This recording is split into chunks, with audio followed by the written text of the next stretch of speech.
교회 전통에 보면 중요한 절기들을 1년 52주일로 나누어 배열을 해놓은 달력이 있는데 그 달력을 우린 교회력이라고 합니다.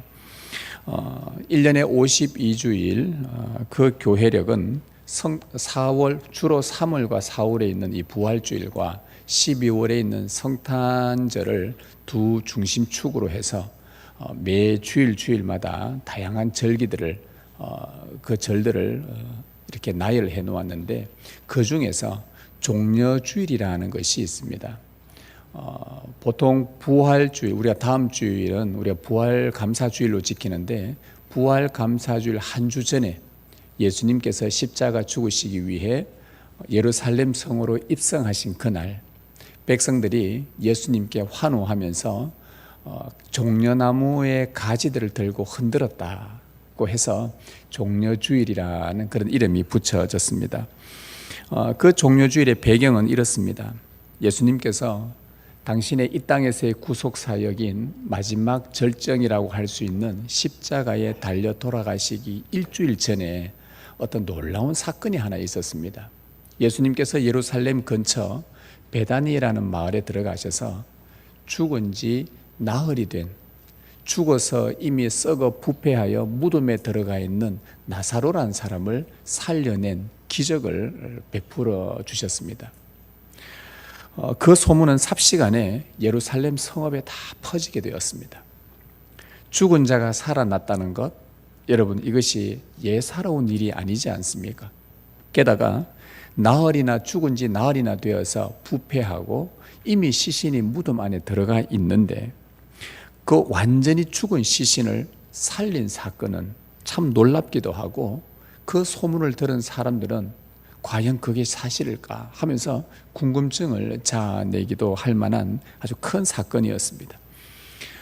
예수님께서 마침 그 일을 일으키시고 바로 이제 그 다음 주간이 유대인들이 지키는 큰 명절 유월절이 다가왔습니다.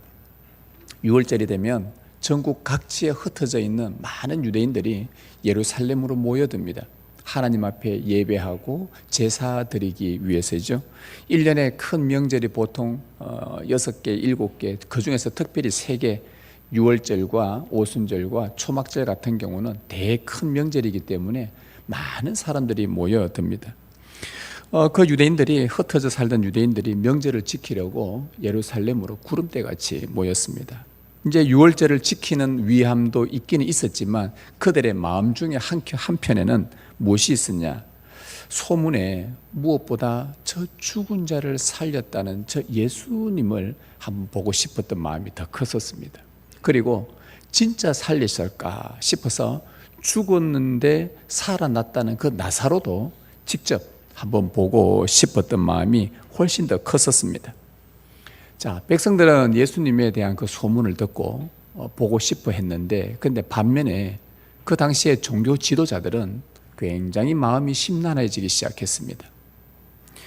여러 가지 정치적으로 막 생각을 한 것이죠. 나사로가 살아났다는 것 때문에 안 그래도 유대인들이 막 예수를 쫓아가고 예수를 따르고 예수가 위대한 자고 거기에 모든 사람들이 집중을 하고 있는 그때에 만일 명절에 수많은 사람들이 찾아온 그 사람들까지 죽은 나사로가 살아난 것을 직접 보고 또 그 나사로를 살린 예수를 보고 믿고 추종한다면 이들이 저 예수를 왕으로 삼자고 하지 않을까. 이미 이전 사건에서도 예수님이 사역하는 중에도 백성들이 이 예수를 오병이어 사건 이후에 우리의 왕으로 삼자고 그렇게 말한 적이 한 번 있었거든요. 이게 굉장히 거슬렸던 것입니다. 이 종교 지도자들에게는. 그래서 그렇게 되면 예수가 왕이 된다?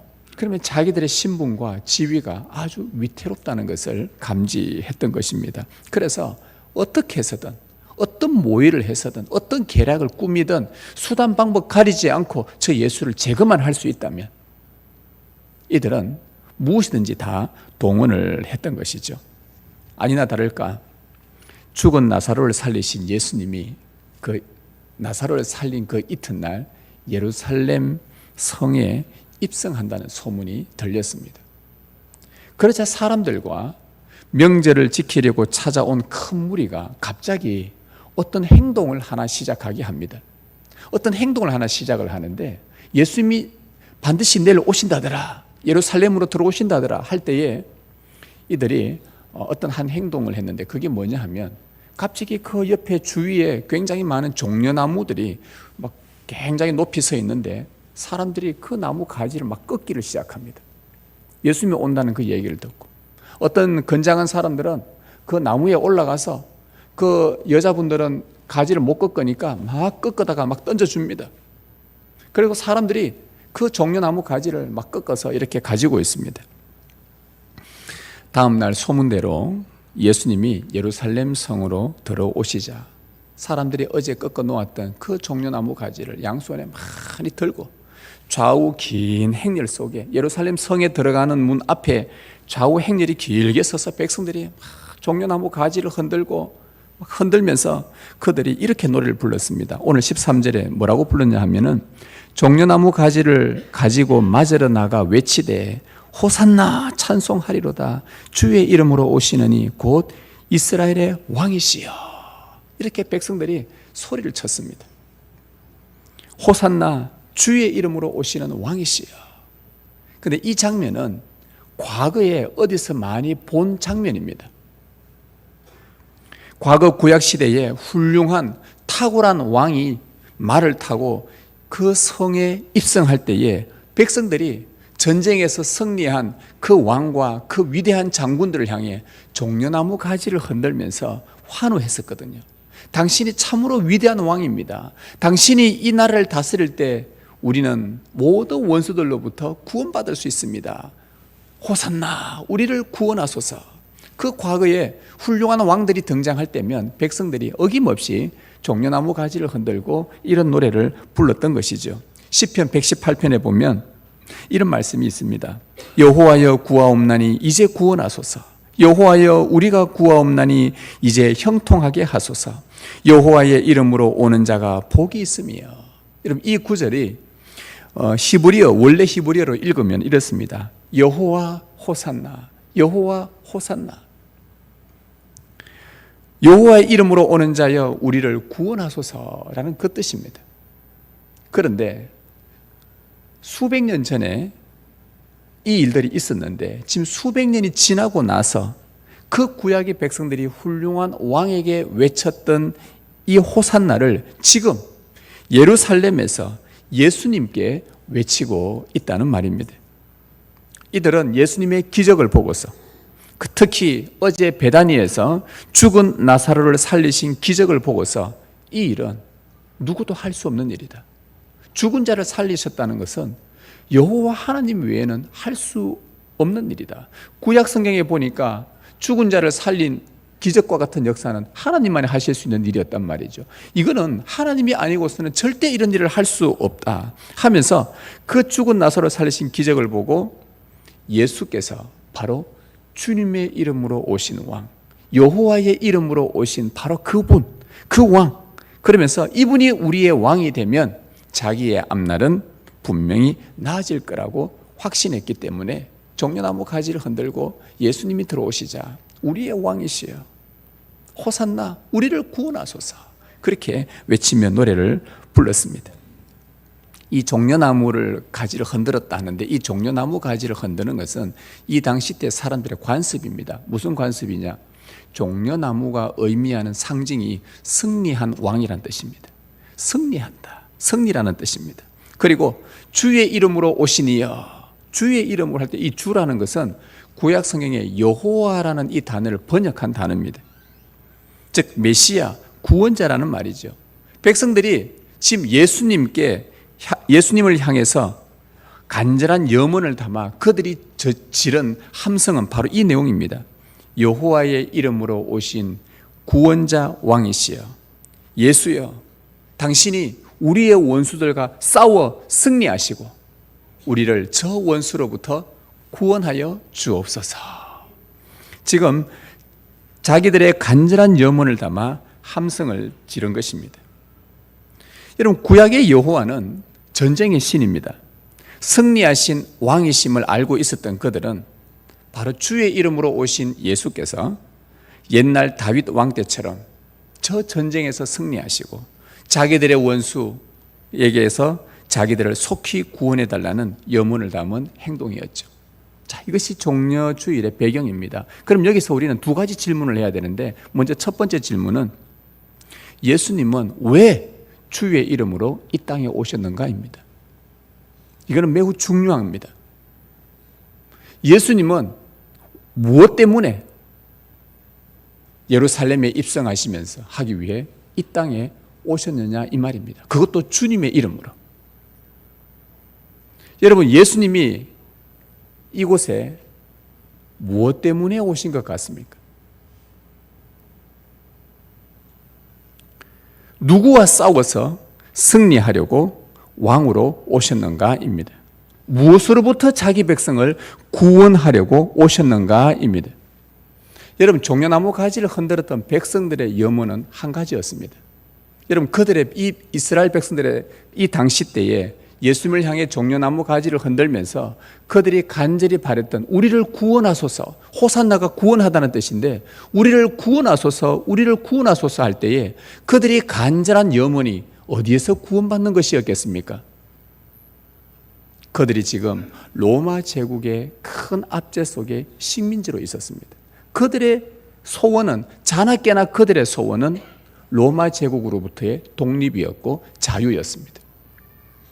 우리나라가 일제강점기 때에 온 조선 그 땅 곳곳에서 만주에서까지 독립하기 위해 얼마나 많이 애를 쓰고 곳곳에서 만세 운동을 하고 곳곳에서 여러 가지 결사 조직들을 만들어내고 그래서 독립하려고.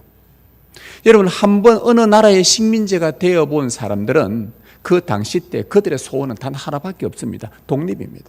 자유입니다. 해방되는 겁니다. 오랜 세월 동안 로마 제국, 그 앞서서 헬라 제국, 그 앞서서 페르시아 제국, 더 앞서서 바벨론 제국, 오랜 세월 동안 이 유대인들은 끊임없는 강대국도 열강들만 바뀌었을 뿐이지 그들은 그곳에서 많은 고통을 당했고 많은 비참한 인생을 살았습니다. 그런데 좀 괜찮은 구원자가 나타났다 싶으면 그들의 소원은 뭐냐? 당신이 우리를 구원해달라. 어디서? 이 거대한 이 압제하는 이 정치 세력에서, 이 거대한 로마 제국에서 우리를 자유케 해달라. 우리를 구원해달라. 이 로마 제국의 압제 때문에 자기들의 삶이 비참해졌으니 이들만 우리 인생에서 제거되기만 하면, 이들만 우리 인생에서 빠져나가기만 하면 우리의 불행이 중단되고 형통할 것이라고 철떡같이 믿었던 것입니다. 여러분, 그럴 수밖에 없습니다. 어느 하나에만 꽉 매여서 그걸로 인해 비참한 인생 살면, 얘만 제거되면 내 인생은 풀릴 것이다. 얘만 없어지면 나는 내 인생 괜찮아질 것이다. 우리 모두가 다 그렇게 생각하는 것이 인간의 보편적 생각입니다. 과거 애굽 400년 종살이에서 하나님이 이스라엘을 싸워서, 애국과 싸워서 그들을 건져냈고, 바벨론 70년의 포로 가운데에서도 하나님은 바벨론과 싸워 그들을 건져냈고, 그래서 승리하여 자기들을 구원해 준 그 구약의 여호와 하나님을 떠올리면서 지금 이 예수께서 오셔서 저 로마 제국과 싸워 승리하여 자기들에게 구원해 줄 왕으로 확신을 했던 것입니다. 분명히 이분이 왕이 되면 지금보다는 훨씬 더 잘 살 수 있을 거라는 희망을 품었던 것이죠. 그래서 예수님이 왔을 때에 죽은 자를 살린 이 예수 정도 같으면 이분은 우리에게 자유를 줄 수 있다. 해방을 줄 수 있다. 저 거대한 로마 제국, 저 세력 앞에서. 이게 백성들의 염원이요, 유일한 소원이었습니다. 그런데 그들의 염원과는 달리 예수님은 로마와 싸워 승리하기 위해 예루살렘에 입성한 것이 아니었습니다. 예수님은 그 목적 때문이 아니었어요.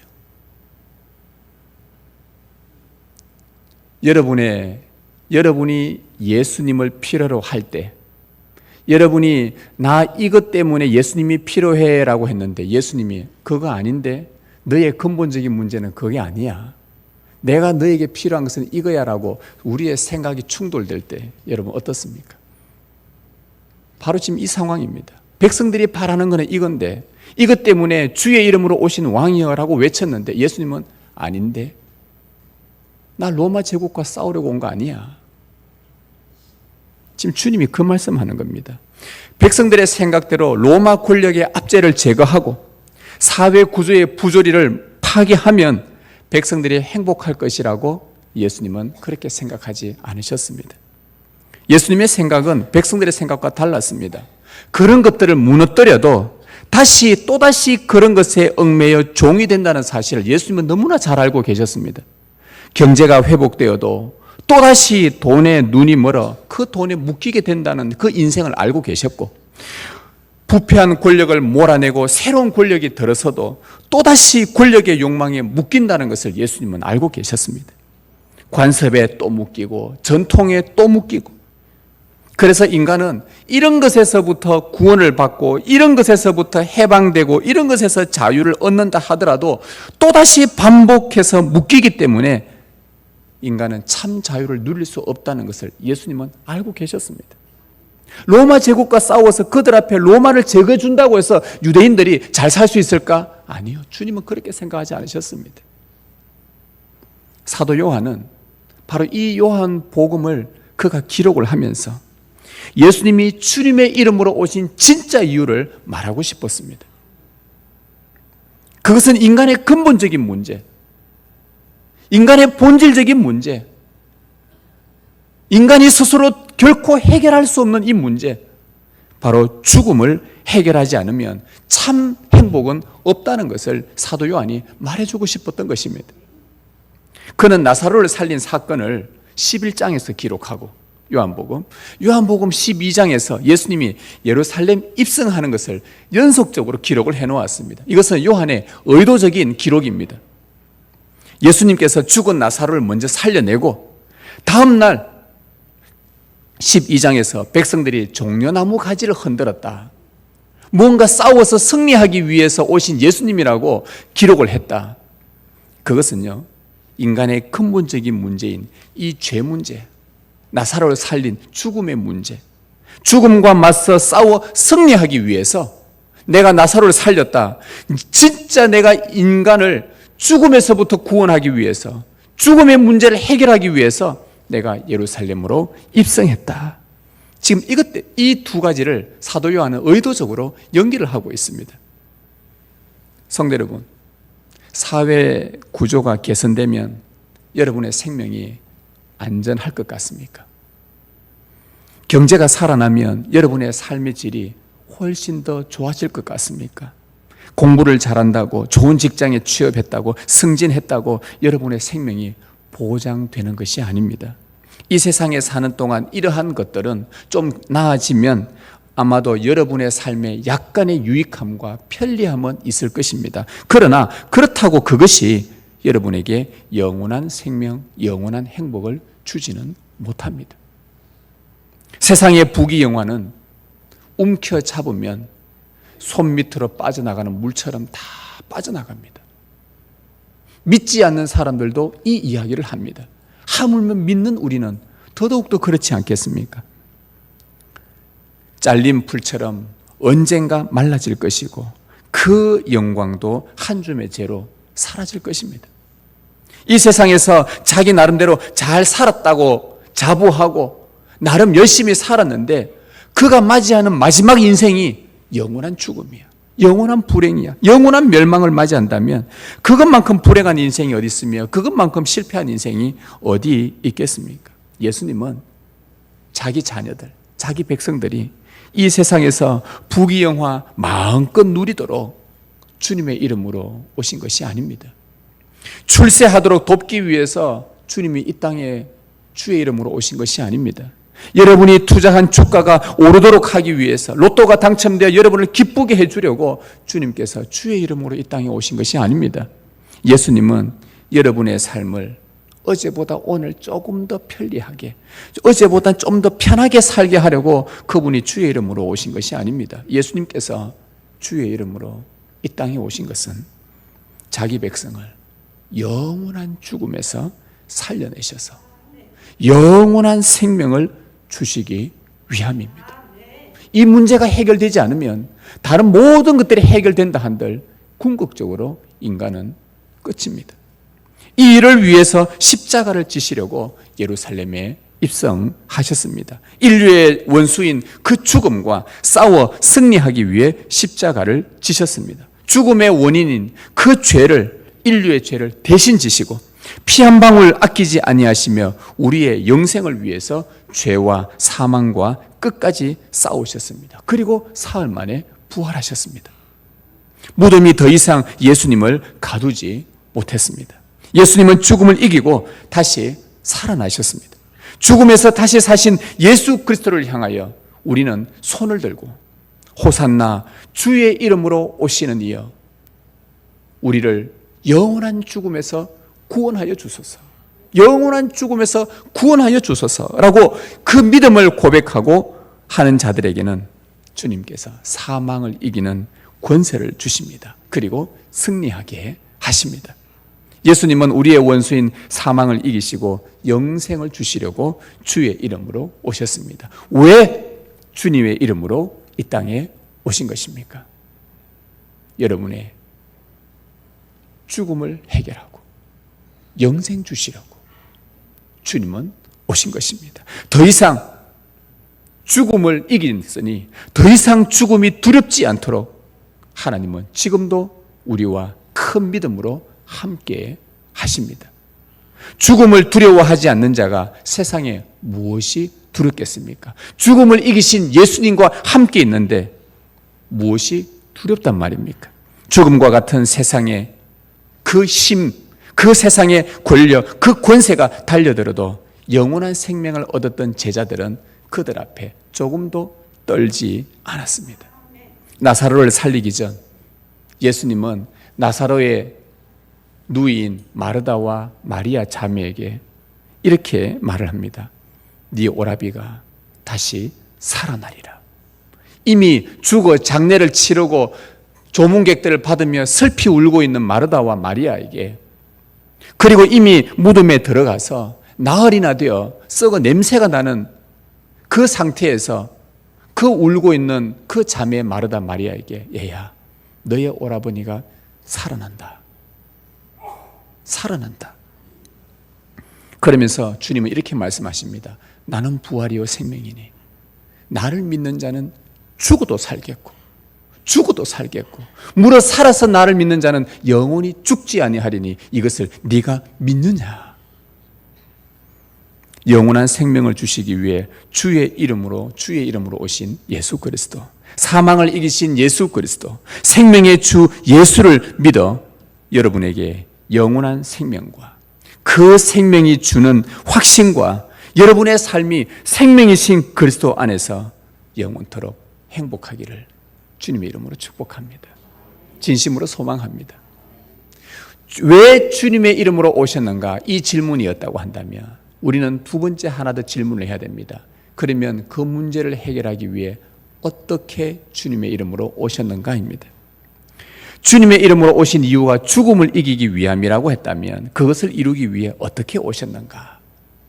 예수님은 당신이 친히 그 모습을 우리에게 보여주셨습니다. 오늘 본문은 예수님께서 어린 나귀를 타고 오셨다고 기록을 합니다. 14절에 예수는 한 어린 나귀를 보고 타시니, 사람들이 종려나무 가지를 흔들 때에 마침 그곳에 어린 나귀가 있었습니다. 그리고 예수님은 어린 나귀가 있구나, 내가 이것을 타야 되겠다 하고 예수님이 타셨습니다. 그리고 예루살렘에 입성하셨습니다. 예수님이 나귀를 타신 이것은 그냥 얼떨결에 예수님께서 나귀가 있네, 오늘 나귀 타고 들어가 볼까, 그렇게 해서 나귀를 타신 것이 아니었습니다. 바로 500년 전 스가랴 선지자가 참 메시아 왕이 오실 텐데 그 왕이 오시면 반드시 그분은 나귀 새끼를 타고 올 것이다, 이렇게 예언을 해놓았습니다. 진짜 하나님의 아들, 참 구원자, 참 메시아는 반드시 나귀 새끼를 타셔야 합니다. 만일 예수님께서 예루살렘 입성하실 때 말을 타고 등장하셨다면 그 예수님은 메시아가 더 이상 아니라는 뜻입니다. 예언을 성취하기 위해서 예수님은 나귀 새끼를 타셨습니다. 15절에 이렇게 얘기하죠. 이는 기록된 바, 즉 스가랴의 말씀에 기록된 바 시온 따라 두려워하지 말라. 보라 너의 왕이 나귀 새끼를 타고 오신다 함과 같더라. 스가랴는 그 당시에 두려워하는 거대한 세상의 압제 앞에, 권력 앞에 두려워하는 하나님의 백성 유대인들을 위해서 너희들을 구원해 주시려고 왕이 올 것인데 나귀 새끼를 타는 왕을 소개합니다. 그리고 요한은 그 말을 그대로 인용을 해와서 지금 로마 제국 앞에서 두려워하는 유대인들에게 너희들을 구원하기 위해서 왕이 오시는데 어린 나귀를 탄 예수님을 소개를 하고 있습니다. 백성들이 주의 이름으로 오시는 왕이여 우리를 구원하소서라고 소리를 치고 있어요. 그런데 종려나무 가지 들고 우리를 구원하소서, 로마로부터 구원하소서라고 하고 있는데 그때 여러분 생각에 우리를 구원할 왕은 어떤 모습으로 나타나면 여러분들이 좀 좋아할 것 같습니까? 여러분이 좋아하는 왕, 이야 이분 정도면 로마를 이기겠구나. 어떤 모습을 원하시겠습니까? 백성들은 키는 한 183에서 7 정도 되고 건장하고 거대한 막 건장한 백마를 타고 이야 창, 칼, 뭐 무기들은 막 대단하고 이걸 딱 쥐고 등장하면 백성들은 어떤 생각할까요? 됐다. 안 해도 우리 이겼다. 골리앗 같은 막 거대한 그런 장군들처럼 오시면은 이야 뭐 안 봐도 이겼다. 승리했다. 그럴 것 같은데 자기들이 종려나무 가지를 흔들고 소리치면서 우리를 구원하소서 구원하소서 하는데 또 보니까 나귀 새끼를 타고 개체체 이렇게 나타나고 있는 겁니다. 이야 예수님 보고도 의아해할 것 같아. 우리가 봐도 의아해할 거 안 같습니까? 주의 이름으로 오시는 왕이면 적어도 다윗 왕처럼 건장한 말을 타고 나타날 것 같은데 아주 초라한 어린 나귀를 타셨어요. 볼품없는 나귀를 타셨어요. 만약 로마 제국과 싸워 승리하는 것이 목적이었다면 아마도 당시 왕들처럼 예수님도 말 타고 입성했을지도 모르겠습니다. 그런데 예수님이 어린 나귀를 타셨어요. 그 말은 예수님의 싸움의 대상은 로마 제국이 아니라는 뜻입니다. 예수님은 세상 나라와 민족과 싸우기 위해서 오신 것이 아닙니다. 온 세상을 절망에 빠뜨린, 온 인류를 절망 가운데 빠뜨린 죄와 사망의 권세를 멸하기 위해 오셨습니다. 그 싸움에서 이기는 방법은 단 하나, 하나님이 약속하신 대로 어린 나귀를 타는 것뿐이었습니다. 인류의 원수인 사망과 싸워 이기는데 승리하기 위해서 왜 어린 나귀를 타야 하는가? 아니 사망과 싸워서 이기는데 어린 나귀가 무슨 관계가 있길래 사망을 이기시는데 사망과 싸우는데 왜 하필 어린 나귀를 타셔야 되는가? 그것은요 요한이 인용했던 스가랴의 말씀에서 우리는 그 답을 찾을 수가 있습니다. 스가랴 9장 9절에 시온에 따라 크게 기뻐할지어다. 예루살렘에 따라 즐거이 부를지어다. 보라 네 왕이 네게 임하시나니 그는 공의로우시며 구원을 베푸시며 겸손하여서 나귀를 타시나니 나귀의 작은 것 곧 나귀 새끼니라. 여러분 자기 백성에게 구원을 베푸실 왕은 겸손하셔서 뭘 타신다고요? 나귀 새끼를 타야 한다고 말합니다. 다시 말하면 죽음을 상대하고 이기기 위해서는 지극히 낮아짐이라는 겸손의 덕목이 필요하다는 것입니다. 왜 그런가 한번 제가 설명을 해드리겠습니다. 죽음을 상대해서 죽음을 이기기 위해서 왜 겸손이라는 덕목이 필요한가? 왜 낮아지는 것이 필요한가? 죽음과 싸우는데 세상과 싸우려면요 우리가 뭔가 갖춰야 될지 몰라도 우리는 그 세상 배후의 악한 마귀와 싸우는 우리는 세상 것들 아무리 갖추어도요 우리가 마귀를 당해낼 수가 없습니다. 자 한번 보십시다. 왜 이 겸손의 덕목이 필요한가? 여러분 죽음이라는 것은 죄를 범한 인간의 최후 목적지입니다. 죄를 범한 인간에게 하나님이 주신 벌은 너는 흙이니 흙으로 돌아가리라. 죽음은 죄를 범한 인간의 최후 목적지입니다. 인간은 죽음 앞에서는 모든 것을 내려놓아야만 합니다. 이 땅에서 얻었던 건강이든 지식이든 재물이든 자녀든 사랑하는 아내든 남편이든 누구든지 간에 죽음 앞에서는 모든 것을 내려놓아야만 합니다. 그만큼 죽음은 인간에게 가장 무서운 것입니다. 모든 것을 빼앗아가는 것입니다. 가장 어두운 곳이요, 가장 깊은 곳입니다. 죽음의 깊이는 정말 깊습니다. 죽은 사람, 여러분 시신을 흔들어 보셨습니까? 아무리 흔들어 보십시오. 죽음이 그 사람을 붙들고 있어서 꿈쩍하지도 않습니다. 일어날 기미도 안 보입니다. 죽음이 이토록 무섭고 이토록 깊습니다. 만일 한 인간을 죽음에서 다시 살려낼 수 있다면 그 방법은 인간의 가장 깊은 죽음의 심연으로 내려가야만, 그보다 더 내려가야만 거기에서 이 죽음을 떠받치고 살려낼 수 있는 거예요. 예수님께서 겸손히 어린 나귀를 타신 모습, 그리고 예루살렘에 입성하시고 며칠 뒤면 십자가에 죽습니다. 깊은 죽음으로 내려가기 위한 겸손의 표시로 나귀 새끼를 타신 것입니다. 죽음에 묶인 인류를 살리기 위해서 지극히 낮아지심, 죽음보다 더 낮아지심, 그래서 죽음에 묶인 인류를 살려내기 위한 지극히 낮아지심, 깊은 죽음의 심연으로 예수님은 내려가셔야만 했습니다. 그곳에서 죽음을 이기고 부활하셔야 모든 죽음에 묶인 인간들을 다시 살려낼 수 있었기 때문입니다. 그래서 하나님이신 예수님은 지극히 높으신 하늘의 영광을 버리시고 낮고 낮은 인간의 몸을 입으셨습니다.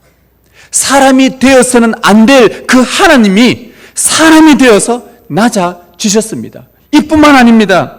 절대 죽을 수도 없고 죽어서는 안 될 하나님이 지극히 낮은 죽음까지 처해졌습니다. 저 높은 영광에서 인간이 되시고 인간에서도 더 깊은 죽음까지 처하셨다면 얼마나 낮아지신 것입니까? 여러분, 우리는 아직 죽지 않았습니다. 우리 몸은 살아있습니다. 예수님은 우리의 죽을 그 죽음 밑으로까지 내려가셨습니다. 먼저 죽으셨습니다. 우리보다 더 밑에 내려가셨어요. 우리 아직 살아있잖아요. 얼마나 낮아지신 겁니까? 낮아짐, 지극히 낮아짐. 세상에서 가장 낮아져 본 분은 예수 그리스도 뿐입니다. 예수 그리스도보다 더 낮아져 본 사람은 이 세상에 아무도 없습니다. 그분은 하나님이셨는데 인간이 될 수도 없는 그분이 인간까지 되셨고 죽어서는 안 될 그분이 죽음까지 내려가셨다. 어디까지 내려가신 겁니까? 이것만이 죽음과 싸워 승리할 수 있는 하나님의 방법이었기 때문에 예수님은 겸손하게 기꺼이 그 길을 걸어가셨고 순종하셨습니다. 예수님께서 겸손히 낮아진 바로 그곳에 어떤 역사가 나타날까요? 평화가 깃듭니다. 죽어야 평화가 깃든 겁니다. 스가랴 9장 10절에서 그 스가랴 예언을 인용하면서 그 다음 구절 바로 이어서 이 말을 합니다. 내가 에브라임의 병거와 예루살렘의 말을 끊겠고 전쟁하는 활도 끊으리니 그가 이방 사람에게 화평을 전할 것이요 그의 통치는 바다에서 바다까지 이르고 유브라데 강에서 땅끝까지 이르리라. 어린 나귀를 타고 겸손하게 낮아지신 예수님을 통해서 세상에 평화가 찾아온답니다. 병거가 끊어지고 말이 끊어지고 활이 끊어지고 전쟁이 끊어지고 오직 예수 그리스도 안에서만 화평이 찾아온다고 합니다. 여러분, 이 세상의 평화가 어떻게 찾아옵니까? 좀 더 강한 나라가 무기를 가지고 좀 더 약한 나라들 완전히 밟아버리고 내가 이곳에 민주주의를 세우리라, 내가 이 나라를 잘 살게 해주겠다, 그렇게 하면 그 땅에 평화가 찾아옵니까? 평화는 하나님 것입니다. 하나님의 이름이 샬롬입니다. 그분이 평화이십니다. 그분의 방법은, 세상에 평화를 주시는 방법은 자신의 지극히 낮아짐과 죽으심입니다. 죽어야만 그곳에 평화가 깃든다고 합니다. 그 평화가 세상 끝까지 예수님은 이 방법으로, 하나님은 예수님의 죽으신 낮아지심 이 방법으로 온 세상에 평화를 주신다고 약속하셨습니다. 이것이 진리입니다. 예수님이 낮아지시고 죽으셨기 때문에 하나님과 우리 인간 사이에 화평이 생겼습니다. 예수님이 죽으셨기 때문에 사람과 사람 사이에 우리는 화평이 찾아왔습니다. 온 세상에 평화를 가져오는 유일한 방법은 죽기까지 예수님의 낮아지심입니다. 여러분이 죽으면 여러분 주위에 평화가 깃들지만, 여러분이 죽지 않고 높아지려고 한다면 여러분 주위에는 항상 다툼과 싸움이 끊이지 않을 것입니다. 여러분 주위에 평화가 가득합니까? 아니면 다툼이 가득합니까? 사랑하는 성도 여러분, 백성들이 종려나무 가지를 흔들면서 호산나, 호산나라고 외친 것을 여러분 기억할 수 있기를 바랍니다.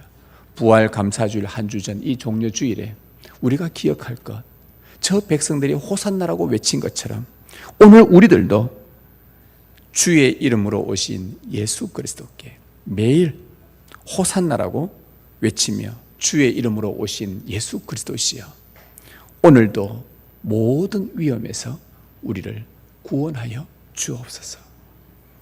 이렇게 아침에 눈을 뜨면 이 기도로 하루를 시작하시기 바랍니다. 주님, 오늘 하루도 주의 이름으로 오신 예수 그리스도여, 내 삶을 주장하셔서 악에 빠지지 않게 하시고 시험에 들지 않게 하시고 악에서 건져 주옵소서. 주님은 우리의 구원자이십니다. 호산나, 호산나, 주여 우리를 구원하소서. 그럴 때에 주님의 이름으로 오신 그리스도께서 여러분을 세심하게 돌보며 구원하십니다. 사망을 이기신 영원한 왕 주 예수께 영생을 받은 우리들, 세상의 힘 앞에서 두려워하지 마십시다. 몸은 죽여도 영혼은 죽이지 못하는 그런 자들을 두려워하지 말고 오직 몸과 영혼을 능히 지옥에 멸하실 수 있는 하나님을 두려워하며 사십시오. 죽음이 더 이상 우리를 위협하지 못합니다. 사도 바울이 말합니다. 사망을 향해서 사도 바울이 이렇게 외칩니다. 사망아, 너의 권세가 어디 있느냐? 사망아, 네가 다 이긴 것 같으냐? 사람이 마지막 때 죽으니까 사망아, 너가 승리한 것 같으냐? 아니다. 우리 주 예수 그리스도로 말미암아 우리에게 승리를 주신 하나님께 감사하노니, 죽음을 이기신 예수 그리스도께서 우리에게 사망을 이긴 승리를 주신 하나님께 감사하노니 견실하며 흔들리지 말고 항상 주의 일에 더욱 힘쓰는 자들이 되라. 죽음을 두려워하지 않는 참 믿음으로 살아가십시다. 주님의 겸손이 세상에 평화를 가져온 것처럼 경쟁과 다툼과 질투로 망가져버린 이 세계에 우리가 보다 더 겸손히 행함으로, 나보다 남을 더 낮게 여김으로 우리 주위를 주님의 평화로 채워 가십시다. 이것이 죽음에서 승리하고 부활을 약속받은 영생 얻은 자들의 삶입니다. 이 종려주일에 여러분 안에 승리와 생명과 평화가 충만히 깃들기를 주님의 이름으로 소망하며 축복합니다.